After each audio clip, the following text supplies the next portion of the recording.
కడాన వీళ్ళు చేసిన పని దేశంలో ఉండే దేవాలయాలకు కూడా వీళ్ళ అపవిత్రత అక్కడ కూడా స్ప్రెడ్ చేసే పరిస్థితికి వచ్చారు. లేదని ఎక్కడుంది చెప్పు? ఆ మాస్క్ స్ట్రైట్ క్వశ్చన్, ఎక్కడుంది? నీకు రహస్యం ఏమన్నా చెప్పారా? రాత్రి కల వచ్చిందా నీకు? నువ్వు నమ్ముకున్న దేవుడు చెప్పాడా?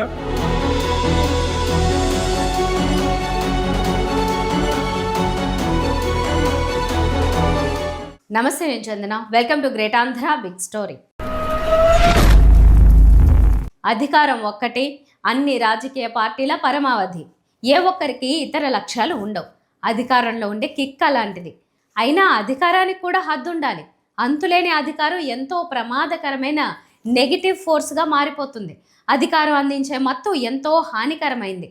అధికారంతో కళ్ళు మూసుకుపోతే చర్మం మందమవుతుంది, కొమ్ములు మొలుస్తాయి. పరాకాష్ఠగా తమ నియంతృత్వంపై ప్రేమ పుడుతుంది. సామాన్యుడు కూడా నడమంత్రంగా అధికారాన్ని కళ్ళజోడగల ప్రజాస్వామ్యంలో అపరిమిత అధికారం ఒక్కడి చేతిలోనే ఉండిపోవడం అనేది వినాశకారకం అవుతుంది.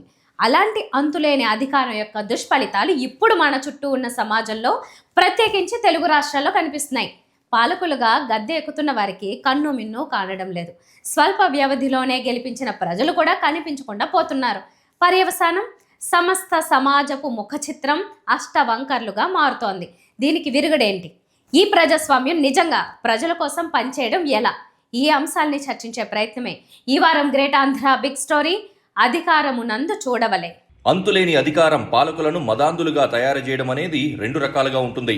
ఒకటి, ఒక్కడి చేతికే అధికారం మళ్లీ మళ్లీ దక్కుతూ ఉండడం, తద్వారా పాలకులు ప్రజల సమస్యల పట్ల సున్నితత్వాన్ని కోల్పోవడం. రెండు, ఒకసారి దక్కిన అధికారమే విశృంఖలతకు కారణం కావడం, చెక్ పాయింట్స్ లేని, బ్రేకులు లేని అధికారాన్ని కట్టబెట్టడం, తద్వారా గద్దె మీద ఉన్నంత వరకు వారి దుర్మార్గమే పైచేయి సాధించడం. వర్తమాన భారతం ప్రజల్ని భయవిహ్వలులు చేస్తోంది. యావత్ దేశంలో అనేక రకాలైన భయాలు. పాలకులను చూస్తే ప్రజలు భయపడే పరిస్థితి వచ్చింది. సాధారణంగా ప్రజాస్వామ్యం అంటే పాలకులు ప్రజలకు బానిసలుగా ఉండాలి. ప్రజల దయాభిక్ష మీద అధికారంలోకి వచ్చే వాళ్లే ఈ వ్యవస్థలో పాలకులవుతారు. అంటే ఏ పరిస్థితుల్లోనూ తమను గెలిపించిన ప్రజలకు కించిత్ ఆగ్రహం కలగకుండా జాగ్రత్తగా చూసుకోవడం వారి ప్రాథమిక విధి. ప్రజలను నెత్తిన పెట్టుకుని పూజించినంత వరకు మాత్రమే వారికి మనుగడుంటుంది, ఉండాలి. ఇదంతా వ్యవస్థకుండే నిర్వచనాన్ని చూసుకొని మనం పడే మురిసిపాటు మాత్రమే. ప్రపంచంలో అతిపెద్ద ప్రజాస్వామిక దేశమైన భారత్లో ఈ వ్యవస్థ ఇంకా ఎంత గొప్పగా ఉంటుందో కదా అని మనం సంతోషిస్తూ ఉండవచ్చు. అంటే ప్రజాస్వామ్యంలోని పాలకులందరూ కూడా ప్రజలకు మరింత లోబడి ఉండి ఒదిగి ఒదిగి నడుచుకునే బానిసలుగానే ఈ దేశంలో ఉంటారని అనుకోవచ్చు. అవన్నీ కూడా కేవలం భ్రమలు, నిర్వచనాలను చూసుకొని ప్రాక్టికాలిటీ లేకుండా ఊహల్లో తేలియాడేవారి భ్రమలు. మరి వాస్తవంలో ఏం జరుగుతోంది? ఈ దేశపు ప్రజాస్వామ్యంలో అత్యున్నత శక్తివంతులుగా మనం పరిగణించే సాధారణ ప్రజలు ఎవరినైతే పాలకుల రూపంలో అధికార సింహాసనం మీద కూర్చోబెడుతున్నారో వారిని చూసి భయపడుతున్నారు. ఒకసారి గద్దె ఎక్కిన వారు మళ్లీ దిగిపోయేలోగా ఎన్ని రకాల దుర్మార్గాలకు పాల్పడుతున్నారో అనే అనుమానంతో సతమతమైపోతున్నారు. రాజకీయ కక్షలు, కార్పణ్యాలు, శృతిమించిన సామాజిక వాతావరణం యావత్ సమాజాన్ని కత్తి మొన మీద నించోబెట్టి వేడుక చూస్తున్నదనే అభిప్రాయం పలువురికి కలుగుతోంది. ప్రత్యేకించి ఆంధ్రప్రదేశ్ రాష్ట్ర రాజకీయాలు ఒక పైలట్ ప్రాజెక్ట్ లాగా కనిపిస్తున్నాయి. భవిష్యత్తులో ఈ దేశ రాజకీయం మరింతగా భ్రష్టు పట్టిపోతున్నదో అర్థం చేసుకోవడానికి ఇప్పుడు ఏపీ రాష్ట్ర రాజకీయాలు ఒక సంకేతంగా చూపిస్తున్నాయి. ఆ మాటకొస్తే అనేక విషయాలలో ఆంధ్రప్రదేశ్ రాష్ట్ర రాజకీయాలు తతిమ్మ దేశంలోని ఇతర రాష్ట్రాలకు ఒక మోడల్గా నిలుస్తూ ఉంటాయని మనం గమనించవచ్చు. రాజకీయాలలో ధన ప్రభావం శృతిమించిపోవడం అనేది తెలుగు రాష్ట్రాలలోనే శ్రీకారం దిద్దుకున్న వ్యవహారం. ఇవాల్టి సంగతి కాదు కదా. కొన్ని దశాబ్దాలకు ముందు కూడా అవిభాజ్య ఆంధ్రప్రదేశ్ రాష్ట్రంలో కూడా ఎమ్మెల్యే ఎన్నికల్లో ఎంత ఖర్చు పెడుతూ వచ్చారో తతిమ్మ రాష్ట్రాలలో అందులో 4వ వంతు కూడా ఖర్చయ్యేది కాదు. ప్రత్యేకించి కొన్ని ఉత్తరాది రాష్ట్రాలలో అప్పటి ఏపీ ఎమ్మెల్యే ఎన్నికల ఖర్చులో 10వ వంతు కూడా ఖర్చు పెట్టకుండా జనరల్ సీట్ అభ్యర్థులు పోటీ చేసేవాళ్లంటే అతిశయోక్తి కాదు. కాలక్రమంలో దేశవ్యాప్తంగా కూడా పరిస్థితులు మారాయి. కేవలం డబ్బున్న వాళ్లు మాత్రమే ఎంట్రీ ఇచ్చే వ్యవస్థగా రాజకీయం రూపుదాల్చింది. ఇప్పుడు దాదాపుగా అన్ని రాష్ట్రాలలోనూ రాజకీయ పార్టీలు ఆంధ్రప్రదేశ్ను రోల్ మోడల్గా తీసుకుని విచ్చలవిడి ధన ప్రవాహంతో ఎన్నికలను కలుషితం చేస్తున్నాయనేది అందరం గమనిస్తున్న సంగతి. ఇది నిన్నటి వ్యవహారం. ప్రస్తుత వేదన ఏంటంటే అధికారంలోకి వచ్చిన వాళ్ళు తాము చక్రవర్తులమని అనుకోవడం, ప్రజాసేవకులు అనే స్పృహను మరచిపోవడం. చక్రవర్తులుగా భావించుకోవడం మాత్రమే కాదు కదా, అందులో భాగంగా తమ ప్రత్యర్థులను మట్టుబెట్టాలని ఉబలాటపడడం మరింత దుర్మార్గమైన పరిణామాలకు దారితీస్తూ ఉంది. రాజకీయ అధికారం ప్రజాస్వామ్య వ్యవస్థలో ఒకసారి దక్కితే కేవలం 5 ఏళ్లే ఉంటుంది. కానీ ఆ ఒక్కసారి అవకాశం దక్కించుకున్న వాళ్ళు 5 ఏళ్లలోగా అసలు ప్రత్యర్థి అనేవాడే లేకుండా చేయాలని అత్యుత్సాహంతో రెచ్చిపోతే ఏమవుతుంది? అదే ఇప్పుడు తెలుగు రాష్ట్రాల్లో జరుగుతోంది. ఏపీలోని కూటమి ప్రభుత్వంలోని అన్ని పార్టీలకు ఈ బుద్ధిని ఆపాదించలేకపోయినప్పటికీ ప్రత్యేకించి తెలుగుదేశం పాలకులు వైఎస్ఆర్ కాంగ్రెస్ పార్టీని సమూలంగా నిర్జించాలని కంకణం కట్టుకుని పావులు కదుపుతున్నట్లుగా పరిణామాలు ఉన్నాయి. ఇలాంటి బుద్ధులు రాజకీయాల్లో అనివార్యం అయిపోవడానికి మూలం ఎక్కడుందో, శ్రీకారు ఎప్పుడు దిద్దుకుందో తేల్చి చెప్పడం కష్టం. ప్రత్యర్థిని వేధిస్తే తప్పక మనుగడ లేదనే భయం నాయకులలో ఎన్నడూ ప్రవేశించిందో ఆ రోజే అధికారంలో ఉన్నవారు ఇలాంటి పనులు చేయడం ప్రారంభించారని అనుకోవచ్చు. కానీ వీటి పర్యవసానాలు ఏమిటో పరిశీలిద్దాం. ఆంధ్రప్రదేశ్ రాష్ట్రంలో కూటమి సర్కారు అధికారంలో ఉంది. వైఎస్ఆర్ కాంగ్రెస్ పార్టీ ప్రతిపక్ష పాత్ర పోషిస్తూ ఉంది. ప్రతిపక్షం బలంగా ఉన్నప్పుడే పాలన కూడా సమర్థంగా ప్రజా సంక్షేమ పదంలో ఉంటుందని ప్రజాస్వామ్యం చెబుతుంది. ఈ నిర్వచనం అక్షరాల సత్యం. ప్రతిపక్షం ప్రభుత్వ లోపాలను ఎత్తి చూపుతున్నప్పుడు మాత్రమే సరైన పాలన ప్రజలకు అందుతుంది. కానీ ఇవాళ ప్రతిపక్షాన్ని లేకుండా చేసే ప్రయత్నమే ఎక్కువ. దానిని ఎలా అర్థం చేసుకోవాలి? ప్రజా సంక్షేమం గాలికొదిలి కేవలం తాము ఏదైతే తలపెడుతున్నారో, తమ స్వార్థ ప్రయోజనాలను నెరవేర్చుకోవడానికి ఏ పనులైతే చేస్తున్నారో అదే సంక్షేమం మరియు అభివృద్ధి అనే నిర్వచనం కిందికి వస్తాయని ప్రజలందరితో ఒప్పించే ప్రయత్నం చేస్తున్నారు. నేనేది చేస్తే అదే అభివృద్ధి అని, మీరు ఒప్పుకోండి లేకుంటే బడిత పూజ తప్పదు అని బెదిరిస్తున్నట్లుగా ఈ వ్యవహారం కనిపిస్తోంది. పాలకులు ప్రతిపక్షాల మీద విరుచుకుపడ్డంలో నోటిని దాటి చేతల్లోకి వచ్చేశారు. శాంతి భద్రతలను పరిరక్షించాల్సిన సకల వ్యవస్థలను అచేతనం చేసి ప్రేక్షక పాత్రలోకి పరిమితం చేసేస్తున్నారు. పోలీసులంటే ఒక గౌరవంతో మెలిగే ప్రజలు ఇవాళ ఆ వ్యవస్థనే కామెడీ పీస్గా భావిస్తున్నారంటే అతిశయోక్తి కాదు. పాలక కూటమికి చెందిన వాళ్ళు దాడులతో విరుచుకుపడుతున్నప్పుడు పోలీసుల పాత్రను గమనించిన ఏ సాధారణ వ్యక్తిలోనైనా ఆ యావత్తు వ్యవస్థ మీద గౌరవం సంపూర్ణంగా పల్చబడిపోతుంది. తాజా పరిణామాలను గమనిస్తే చంద్రబాబు నాయుడును ఉద్దేశించి వైఎస్ఆర్ కాంగ్రెస్ పార్టీకి చెందిన మాజీ మంత్రి అంబటి రాంబాబు చేసిన వ్యాఖ్యలు ఏమాత్రం సమర్థనీయం కావు, తప్పే. కానీ సాధారణంగా ఎప్పుడు పబ్లిక్లో మాట్లాడుతున్న ఆచితూచి శిష్ట వ్యవహారిక భాషలో పొందికగా సాధికారంగా మాట్లాడే ఒక నాయకుడు అంత దారుణంగా నోరు జారే పరిస్థితులు హఠాత్తుగా ఎలా ఉత్పన్నమయ్యాయి అనేది కూడా ఆలోచించాలి. దేశమంతా హిందుత్వ భావన, రాజకీయ సాఫల్యాలను నిర్దేశిస్తున్న వాతావరణం పెరుగుతోంది. అంతరంగంలో పార్టీ మూల స్వభావాలలో హిందుత్వ భావన ఉన్నా లేకపోయినా ఇప్పుడు దాన్ని బలవంతంగా ఒళ్లంతా పులుముకొని ప్రజలను ఇంప్రెస్ చేయడానికి అధికార వ్యామోహితమైన పార్టీలన్నీ వెంపర్లాడుతున్నాయి. తెలుగుదేశం పార్టీ కూడా అదే బాటలో ఉంది. భాజపాతో చెలిమి చేసుకుని అధికారంలోకి వచ్చింది. తిరుమల లడ్డూ తయారీ కోసం సరఫరా అయ్యే నెయ్యిలో కల్తీ జరిగిందనే అంశాన్ని గుర్తించినప్పుడు దాన్ని హిందూ మతానికి ముడిపెట్టి గరిష్టంగా రాజకీయ ప్రయోజనం పొందాలని తెలుగుదేశం అనుకోవడం శోచనీయమైన సంగతి. వెంకటేశ్వర స్వామి హిందువులకి కలియుగ దేవుడు, ఒక నమ్మకం, ఒక విశ్వాసం. అందుకని ఎప్పుడు కూడా అందరూ నమ్మేది, ఎవరైనా వెంకటేశ్వర స్వామికి అపచారం తలపెడితే నెక్స్ట్ జన్మలో కాదు ఈ జన్మలోనే పనిష్మెంట్ ఇస్తాడని.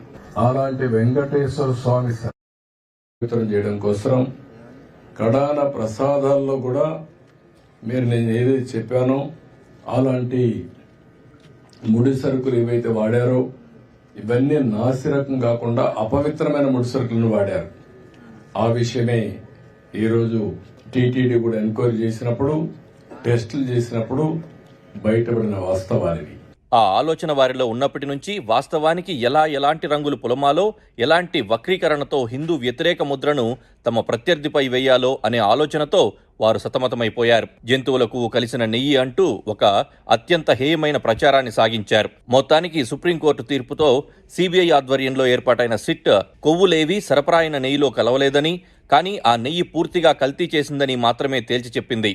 అక్కడితో ఒక నీసం పాలకులు తమ స్టాండ్ మార్చి కల్తీ నెయ్యి సరఫరా చేశారనే అంశానికి పరిమితమై ప్రత్యర్థి మీద దండెత్తి ఉంటే బావుండేది. అలా చేయకుండా జంతువులకు కలిపారని దుర్మార్గపు ఆరోపణలను మరింతగా హైలైట్ చేస్తూ చెలరేగిపోయారు. మొత్తం కెమికల్స్తో, పామాయిల్తో నెయ్యి తయారు చేసే పరిస్థితికి వచ్చారు. ఇప్పుడే కేశవ్ గారు చెప్పినట్టు దాంట్లో మళ్ళీ ఆ కెమికల్స్ కూడా కొన్ని ఆయిల్తో తయారు చేస్తారు, కొంతమంది యానిమల్ ఫ్యాట్తో కూడా తయారు చేస్తారనే పరిస్థితికి వచ్చారు. అంటే దేవుడు అంటే లెక్కలెత్తనం, డెలిబరేట్గా అపవిత్రం చేయడానికి మీకు విశ్వాసం లేకపోవచ్చు, విశ్వాసం లేకపోతే ఆ జోలుకు రావద్దండి. విశ్వాసం ఉండే భక్తుల మనోభావాలు దెబ్బతీయడానికి, లేకపోతే దేవుని యొక్క పవిత్రత దెబ్బతీయడం, ఇది చాలా దుర్మార్గం. ఇది మామూలు కాదు, ఇది మహాపాపం. అనివార్యమైన ఆత్మరక్షణ ప్రయత్నంలో వైఎస్ఆర్ కాంగ్రెస్ పార్టీ ఆలయాల్లో దేవుడి పట్ల ప్రత్యేక కార్యక్రమాలు నిర్వహించి ఒక రకమైన నిష్కృతి చర్యలు చేయడానికి ప్రయత్నించారు. అలాంటి కార్యక్రమం కోసం వెళుతున్న అంబటి రాంబాబును అడ్డుకొని ఆయన పట్ల దుర్మార్గంగా ప్రవర్తించిన సందర్భంలోనే ఆయన నోటి వెంబడి ఆ తప్పుడు మాటలొచ్చాయి. పర్యవసానం ఏం జరిగింది? దాడులు, గృహదహనాలు, విచ్చలవిడిగా చెలరేగిపోయి కొట్టడం, విధ్వంసం సృష్టించడం, ఇవన్నీ వరుస క్రమంలో జరిగిపోయాయి. వీటిని ఎలా అర్థం చేసుకోవాలి? పాలకులు చోద్యం చూస్తూ ఉండిపోయారు. పోలీసులు కేవలం ప్రేక్షకులుగా పరిమితమయ్యారు. అధికారంలో ఉంటే తామేమైనా చేయగలం అనే ఒక అభిప్రాయానికి తెలుగుదేశం వారు వచ్చేశారని అర్థమవుతోంది. ప్రజాస్వామ్యంలో దక్కేది అంతులేని అధికారమా? ఒకసారి అధికారం దక్కితే ఎలాంటి పనులతో అయినా చెలరేగిపోవచ్చా అనే చర్చ ఇప్పుడు ప్రారంభమవుతోంది. అలాంటి ఊహల్లో ఉంటే అవి తప్పు అని ప్రజలు పాలకులకు తెలియజేయాల్సిన తరుణమిది. ప్రజాస్వామ్యం కట్టబెట్టేది అంతులేని అధికారం ఎన్నటికీ కాదు. ఎందుకంటే రాజకీయ వ్యవస్థకు అధికార శాసన వ్యవస్థలు పరస్పర చెక్ పాయింట్లుగా పనిచేయాలి. కానీ ఆ సూత్రం ప్రకారం ఇప్పుడు ప్రపంచం నడవడం లేదు. రాజకీయ వ్యవస్థకు కొమ్ములు మొలిచి తతిమ్మ అన్ని రకాల వ్యవస్థలను బానిసలుగా మార్చుకుని వర్ధిల్లుతోంది. దాంతో పాలకులు తమ చేతిలో ఉన్నది అంతులేని అధికారం అనుకుంటున్నారు. ఇలాంటి అధికారం పాలకుల్ని 2 రకాలుగా మదాంధుల్ని చేస్తుందని మనం ప్రారంభంలో చెప్పుకున్నాం. అది నిజం. మళ్ళీ అధికారం దక్కుతూనే ఉంటే ఏర్పడే పొగరు ఒకటో రకం, ఒకసారి దక్కినా అంతులేని అధికారం అనుకోవడం రెండో రకం. ఈ రెండో రకం దుర్మార్గమే ప్రస్తుతం మనకు ఏపీలో కనిపిస్తోంది. ఇక్కడ జరుగుతున్న దాడులకు, దహనాలకు, విధ్వంసాలకు ఏ ఒక్కరినో ప్రత్యేకించి నిందించలేం. ఇక్కడ ఒకే పార్టీకి మళ్ళీ అధికారం కట్టబెట్టే ధోరణి ప్రస్తుతం లేదు. తెలుగుదేశం, వైసీపీ మధ్య అధికారం దోబూచులాడుతోంది. కానీ వ్యవస్థల్ని భ్రష్టు పట్టిస్తూ దుర్మార్గాలు చేయడంలో ఎవరి ముద్ర వారు వేస్తూ ఒకరిని మించి మరొకరు ముందుకు సాగుతున్నారు. అది ఆధునిక ఆంధ్రప్రదేశ్ పైలట్ ప్రాజెక్ట్ లాగా ఇతర రాష్ట్రాలకు చూపిస్తున్న రాజకీయ పరిణామాల మోడల్ అనుకోవాలి. 2014లో చంద్రబాబు గద్దెక్కాక ఎన్ని రకాలుగా వైసీపీని మట్టు పెట్టాలని చూశారో అందరికీ తెలుసు. తర్వాత జగన్ అధికారంలోకి వచ్చారు. కొన్ని విషయాల్లో అదుపు పాటిస్తూ మరికొన్ని విషయాల్లో చెలరేగిపోయారు. వైఎస్ జగన్మోహన్ రెడ్డిని ఒక తెలుగుదేశం నాయకుడు తప్పుడు భాషలో దూషించినందుకు వైసీపీ దళాలు ఏ రకంగా అప్పుడు స్పందించాయో అందరికీ గుర్తుండే ఉంటుంది. చంద్రబాబు ఇంటి మీదకు, తెలుగుదేశం పార్టీ ఆఫీసు మీదకు వెళ్లి విధ్వంసం చేశారు. ఇప్పుడు అదే రిపీట్ అవుతోంది. కాకపోతే 2.0 వర్షన్లో ఆ విధ్వంసాలున్నాయి. ఇప్పుడు ఏకంగా మాజీ మంత్రుల్ని దాడి చేసి కొట్టి, ఇళ్లను తగలబెట్టి నానా బీభత్సం చేస్తున్నారు.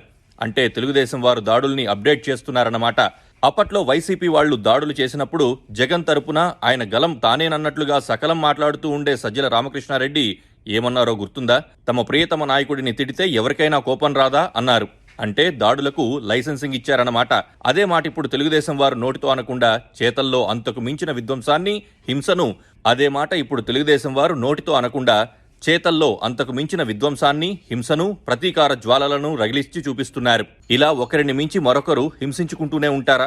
వీరికి బుద్ధి చెప్పేదెలాగా? ఇదే ఇప్పుడు చర్చనీయాంశమైన అంశమవుతోంది. ఒకరి దుర్మార్గాలు నచ్చకపోతే మరొకరికి అధికారం అప్పజెబుతూ ప్రజలు వివేకంతోనే వ్యవహరిస్తున్నారు. ప్రజల్ని ఏకపక్షంగా తప్పుపట్టడానికి వీల్లేదు. కానీ రాజకీయ అధికారపు వెంపర్లాట 2-3 మధ్యనే దోబూచులాడుతూ ఉండడం వల్ల వారిని కాకపోతే వీరిని ఎంచుకోక తప్పని గతిలేని స్థితిలో ప్రజలున్నారని కూడా మనం ఒప్పుకోవాల్సిందే. అదే సమయంలో మళ్లీ అధికారం దక్కడం వల్ల ఏర్పడే పరిణామం మన దేశంలో 2 రకాలుగా ఉందని భావించాలి. ఎందుకంటే వరుసగా పలుమార్లు అధికారం దక్కించుకున్న నవీన్ పట్నాయక్ లాంటి వాళ్లు మంచి పాలకులుగానే ముద్రపడ్డారు. ఇలాంటి దారుణాలు ఎన్నడూ చూపించలేదు. ప్రజలు తమ పాలకుల నుంచి ఏం కోరుకుంటున్నారో కూడా స్పష్టంగానే చెప్పాల్సిన అవసరం ఉంది. ఇవాళ వైసీపీ వాళ్ళ మీద దాడులు జరిగితే ఇలాంటి వాతావరణం వద్దు అంటూ ప్రజలు స్వచ్ఛందంగా కొన్ని నిరసన కార్యక్రమాలు చేయాలి. వాటి మీద వైసీపీ నీడలు లేనప్పుడే ఆ నిరసనలకు గౌరవం ఏర్పడుతుంది.